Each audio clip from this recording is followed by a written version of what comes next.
இருப்பேன். நான் திரும்பவும் சொல்றேன், விஜய துரோகின்ற பட்டம் இல்ல, நிச்சயம் குத்துறதுக்கு 100% தகுதியான மனுஷன்.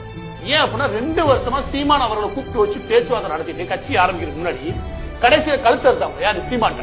சீமாவோட எல்லா கொள்கை விஷயங்களையும் வாங்கிட்டு அவர் கழுத்து அறுத்து நம்ம காங்கிரஸ் போயிருவோம் அப்படின்னு சொல்லி காங்கிரஸ் ரொம்ப பெரிய லெவலில் அவர் கனவு கண்டு வச்சிருந்தாரு. ஏன்னா சீமான் வேணாம் அப்படின்னு தள்ளிட்டு சீமான் ஓட்டை நம்ம எடுத்துக்குவோம். இந்த திட்டம் தான் அப்ப போட்டாரு.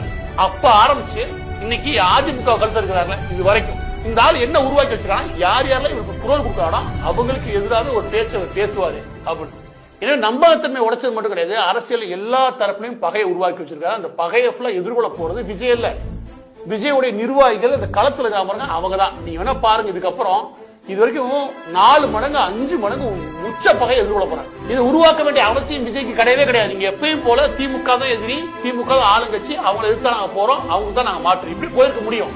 நேற்று உதவநிதி மதிக்கலன்னா நேற்று சீமான் நடந்துச்சு, அதுக்கு முன்னாடி பலருக்கு நடந்துச்சு, இன்னைக்கு அதிமுக நடந்துச்சு. இனிமே எவனுமே உனக்கு உறவு கொடுக்க மாட்டாங்க. இதையே நான்